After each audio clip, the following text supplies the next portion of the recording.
Well training अभी तक जो हम चीज़ सीख चुके हैं वो है addition, subtraction, multiplication, division Microsoft Excel के अंदर, और उसके अलावा हमने कुछ ऐसे फंक्शंस देखे जो कि हमारा काम मज़ीद आसान कर देते हैं। अब हम देखेंगे कुछ लॉजिकल फार्मूलाज, लॉजिकल फंक्शंस जो कि हमारे कंडीशनल स्टेटमेंट्स भी हम इसको कहते हैं, जो कि आपकी कंडीशंस को फॉलो करके आपको रिजल्ट्स देगा। ये बहुत ज़्यादा यूज़फुल होता है जब आपको बहुत ज़्यादा डाटा मिलेगा और उसको आपने अपडेट करना होगा, ये चेंज करना होगा, ये कंडीशनल उसमें से कुछ स्पेसिफिक वैल्यूज़ लेके आनी होंगी जो कि आपको इंस्ट्रक्शंस दी गई होंगी। आइए देखते हैं हम इसको कैसे करते हैं माइक्रोसॉफ्ट एक्सेल पे। वेल स्टूडेंट्स, अब हम एक्सेल को स्टार्ट करेंगे और आपको बताता चलूँ कि अगर आपने डाटा पे प्रैक्टिस करनी है तो बहुत सारी वेबसाइट्स ऐसी मौजूद हैं जो कि आपको free of cost sample data देती हैं जिसके ऊपर आप ऑपरेशंस कर सकते हैं। इसी तरह की एक वेबसाइट थी, वहाँ से मैंने एक इन्वेंट्री सैम्पल डाटा डाउनलोड किया ताकि हम जो है आज की एक्सरसाइज कर सकें। तो आपको भी मैं रिक्वेस्ट करूँगा कि ऑनलाइन ढूंढें, आपको बहुत सारा डाटा मिल जाएगा अपनी रिक्वायरमेंट्स के मुताबिक। जब हम बात करते हैं कंडीशनल स्टेटमेंट की तो सबसे पहले हमारे पास जो स्टेटमेंट आती है वो है इफ़, इफ़ स्टेटमेंट। इस स्टेटमेंट में आपको पूछता है कि क्या greater than, smaller than, equal to, यानी कि बहुत सारे जो मैथमेटिक्स के बेसिक कैलकुलेशंस हैं वो हम उसमें मैनेज करते हैं। आइए देखते हैं। एग्जैक्टली सबसे पहले वही बात जो आपके जहन में भी आई है, इक्वल मैंने टाइप करना है, इक्वल टाइप किया। अब मैंने टाइप किया आई एफ इफ। अब आप देखेंगे कि मेरे पास उसी तरह मैंने टैब दबाया। अब इसमें एक्सेल में बड़ी मज़े की चीज़ है कि जब भी आप कोई फार्मूला या फंक्शन को यूज़ करते हैं तो वो आगे उसका सारा नरेट कर देता है कि उसमें क्या क्या आपने जो है चीज़ें ऐड करनी है, तो वो कंप्लीट होगा। जैसे कि वो कह रहा है कि लॉजिकल टेस्ट क्या है। अब आप पहले उसको लॉजिकल टेस्ट देंगे, जब वो टेस्ट पास हो जाएगा तो आपकी वैल्यू ट्रू में क्या आएगी और फॉल्स में क्या आएगी। आइए देखते हैं। अभी हम कहते हैं कि ओपनिंग स्टॉक जो है हमारा पहला डी कॉलम, क्या ये ग्रेटर देन 30 है? ये मेरा लॉजिकल टेस्ट है। अगर यस है तो यहाँ पे आ जाए राइट। याद रखें कि जब एक्सेल के अंदर आपने फंक्शंस के अंदर टेक्स्ट लिखना है तो उनको डबल कोट्स के अंदर, यानी कि शिफ्ट का बटन दबा के कोट्स की आप दबाएंगे तो ये आएंगे। उसके बाद मैंने फिर कॉमा टाइप किया। अब आप नोट कर रहे होंगे जैसे मैं कॉमा टाइप करता हूँ तो वो अगली वैल्यू पे आ जाता है, और अगर हम इस पर क्लिक करेंगे तो हमें इसका रेफरेंस भी दे देगा। यहाँ पे मैंने लिख दिया ऐड मोर और ये मैंने क्लोज कर दिया। पहला उसने ग्रेड कह दिया। अब हम करते हैं इसको ड्रैग नीचे तक। देखा, अब आपको आइडिया हुआ कि मैं क्यों कहता था कि माउस जो है कारआमद नहीं है, वो यही वजह है। जैसे जैसे आपके पास डाटा ज़्यादा होता जाएगा आपके लिए माउस इस्तेमाल करना मुश्किल होता जाएगा। अब आप नोटिस करेंगे कि उसने कंडीशन जो है वो सबको लगा दी है।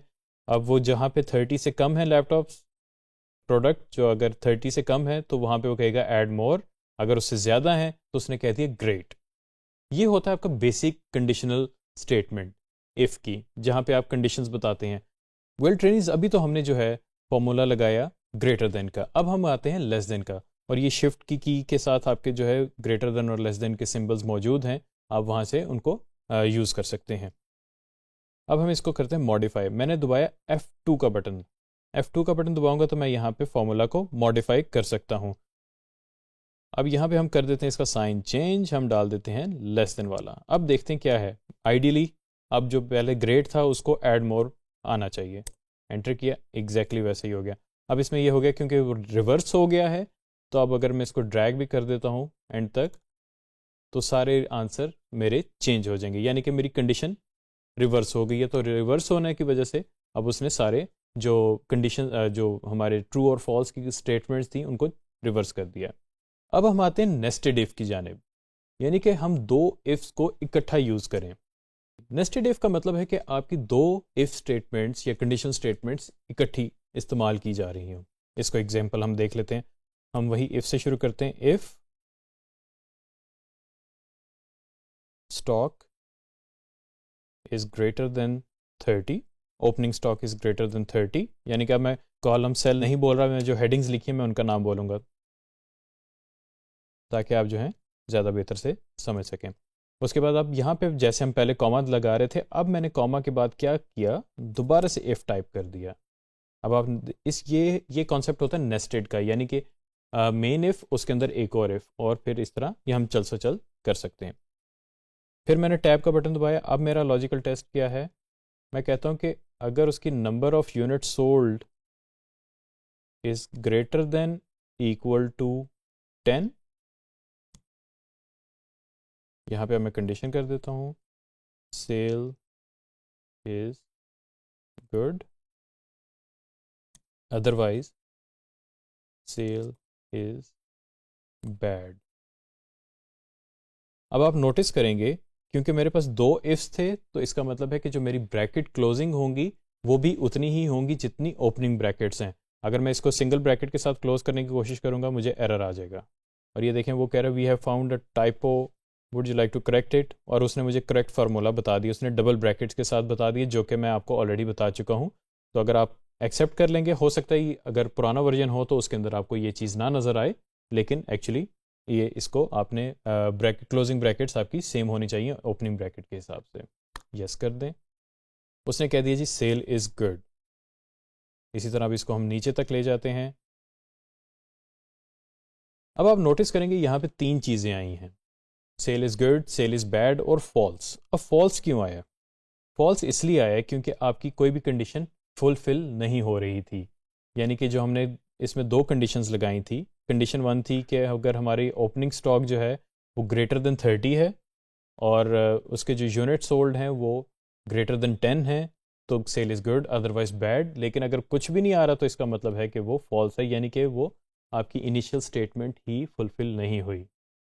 तो ये चीज़ें आप याद रखें। अब बात आती है काउंट इफ़ की और सम इफ़ की। ये भी कंडीशनल काउंटिंग है और कंडीशनल सम है।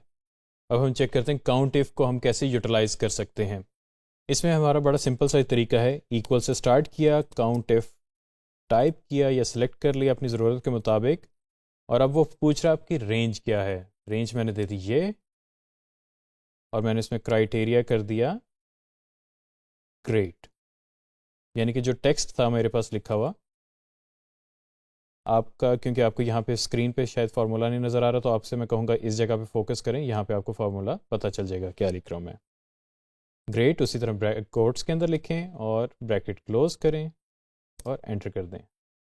अब आप नोटिस करेंगे यहाँ पे 14 आ गया है। क्यों आया है? उसने ग्रेट को कैलकुलेट किया कि इस कॉलम के अंदर ग्रेट वाले जो क्राइटेरिया को मीट कर रहे थे वो कितने, और उसने 14 लिख दिया कि 14 दफ़ा जो है ग्रेट आया है। वेल स्टूडेंट्स, काउंट इफ तो हमने देख लिया, अब हम देखते हैं सम इफ को। सम इफ क्योंकि होगा नंबर्स के ऊपर अप्लाई, तो इसको हम यहाँ पे मूव कर देते हैं। ये मैंने कंट्रोल एक्स से कट करके कंट्रोल वी करके पेस्ट कर दिया यहाँ पे। यहाँ पे हम लिखते हैं सम इफ टैब। अब हमने रेंज सेलेक्ट की, कॉमा। अब मैं यहाँ पे चेक करना चाहता हूँ कि जो 30 वाले हैं उनका मुझे सम चाहिए, रिगार्डलेस कौन सा प्रोडक्ट है। यहाँ पे मैं करता हूँ 30।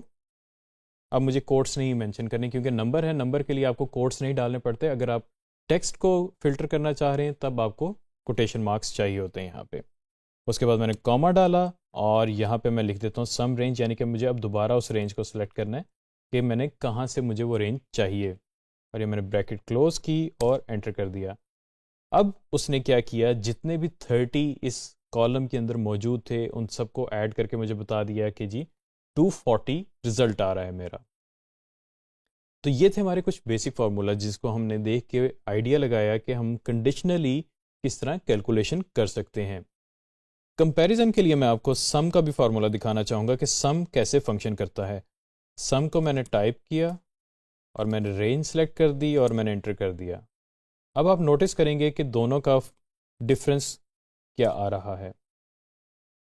सम इफ में उसने क्या किया, कंडीशन अप्लाई कर दी कि जो 30 सिर्फ उनको ऐड करना है, लेकिन अगर मैं सिर्फ सम यूज़ करूँगा तो वो सबको ऐड कर देगा।